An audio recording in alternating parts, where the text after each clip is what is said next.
Boker Tov Chavrim, I'm Stephen Ben-Nun. You're watching Israeli News Live. Do have breaking news coming out of Ukraine. Also be looking a little bit on things going on in Israel as well today in our morning broadcast here. Murad Gazdiev, a friend of ours here on Twitter, has posted a couple of videos here. It's not just only that. We're going to be looking also at Maria Zakharova and her morning statement this morning about Ukraine. The war there, Petro Poroshenko, completely out of control there, bombing the civilian areas over in the Donetsk region. Listen here to some of Murad's statements here. The neighborhood of Donetsk, where all those people have been evacuated from, there's never a window left intact here. It's this district, this neighborhood, that has borne the brunt of Ukrainian shelling over the last few days, and every few seconds we're hearing explosions. There's also small arms fire. Still, there are people left here without power, without water, without heating in this freezing weather, refusing to leave their homes. It's mainly because there's nowhere else to go. You have to keep in mind, Donetsk is right there near the Russian border. Russia's the last place they can go. And a lot of these people are trying to hold on to their own place. Now, there's both sides of the fighting here are blaming the other, saying that that what is going on is that they're both firing Grad rockets and tank shells from residential areas. But in both cases, the military is embedded in residential areas. There is no other place to go unless you're going to shoot at each other out in the cornfields. That's the only place there is. And Poroshenko is really, they're trying to say that the Grad launchers are being fired from residential areas. And at the same token, we have watched news sources coming out of Ukraine on Kiev's side there, right out of their own city with the tanks running right through the streets of the civilians as well, and even sending their military into civilian buildings where civilians are living and using those as their launching place to shoot sniper rifles, etc. So it is tit for tat when it comes to residential, and it's kind of stupid to be saying that they're calling each other, using human shields. There's no other place for the war to be except on the front lines. Now, of course, both sides have claimed that they're evacuating civilians from those areas, but yet civilians are still staying in those areas. Here is another article as well on this young lady's site here, Kuksha 77. This is a film that she has uploaded herself as well of the fighting that is going on in there. Kind of break down that volume just a little bit there though, but in this one here, the shelling had started on a near an apartment building there in Donetsk. And they're trying to get the people to come inside. They're having a hard time getting them to come inside quickly enough before the shelling starts. And it's not long. Once they're in, the one guy keeps trying to film it. They have bombs and stuff dropping outside. And of course, that one comes in there. And there is a girl that was actually hit from that shell. You'll actually catch a glimpse of this on there. And of course, her mother will begin screaming, why did you go there? Why didn't you come in like I told you to? And she's hit. They call for emergency services. I don't know if it was a life-threatening hit that she took or not, but again, very serious situation. We're finding here also on Sputnik News there, Ukrainian military using weapon systems banned under terms of Minsk peace deal. And Donetsk, Russian Foreign Ministry has stated there, Maria Zakharova has spoke on this, that this is really getting completely out of control. What's going on?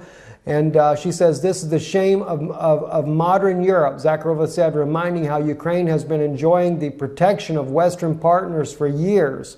On Friday, 3 Kiev armed forces deliberately shelled residential areas of Donetsk, the region's largest city, with the use of multiple rocket launchers. The DPR Ministry of Emergencies Alexander Krospatsky told journalists that at least 2 people were killed and over a dozen were injured, and Kiev forces attacked Donetsk from Ergon self-propelled multiple rocket launcher systems. The OSC confirmed that there were casualties, including in other attacks as well. Two children have died in Donetsk today as a result of the heavy shelling done on the civilian populations by Petro Poroshenko and his military that he has brought in. Of course, also foreign battalions, not just one or two, but entire battalions of troops that are being brought in. And we know that the U.S. military is there training them and things just, again, going out of control. The OSCE admits the UA Minsk violations are being broken.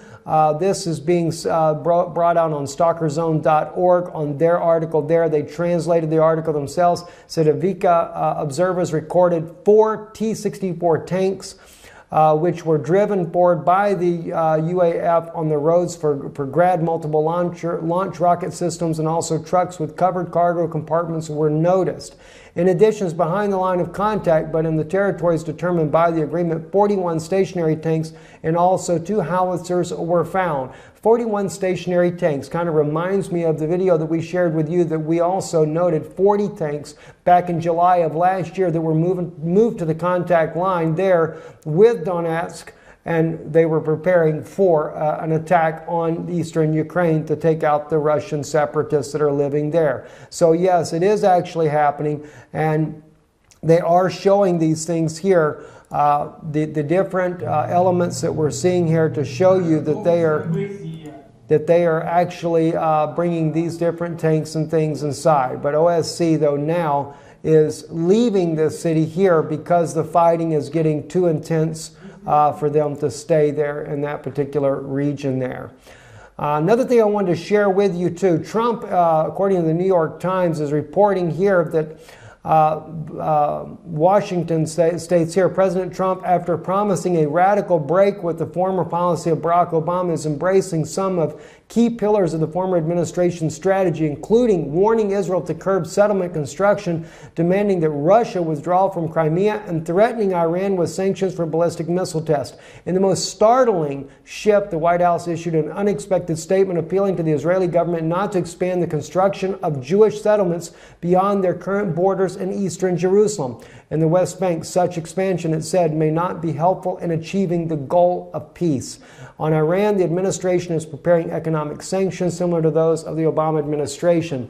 What's interesting, though, is the sudden shift on Israel and the fact that President Trump is now saying for Israel to do building only on the west side of Jerusalem, where they are now, in behind the lines that have already been drawn. It seems that he is really being pressured by world pressure, including that of the United Nations, to go where Israel supposedly, quote unquote, belongs. And so I think you're going to see a shift in the administration towards Israel on some of these key points here. And that's sad in itself. Also, Crimea. And now that we see that this information is out as well, Petro Poroshenko wasting no time to put the heat up on the eastern part of Ukraine, on the Donetsk People's Republic there, trying to force Russia into this battle. So if Trump is going to demand that Russia leave Crimea, then we're no doubt going to see the friendly ties between Russia and the United States could end up dwindling instead of getting better. It's not looking good at all. And but anyway, that's the best we can see right now on the things that we're watching here as things unfold. We will be bringing out a special broadcast on Amona, the eviction of the citizens of Amona out of the settlement there that had lived there for 20 years.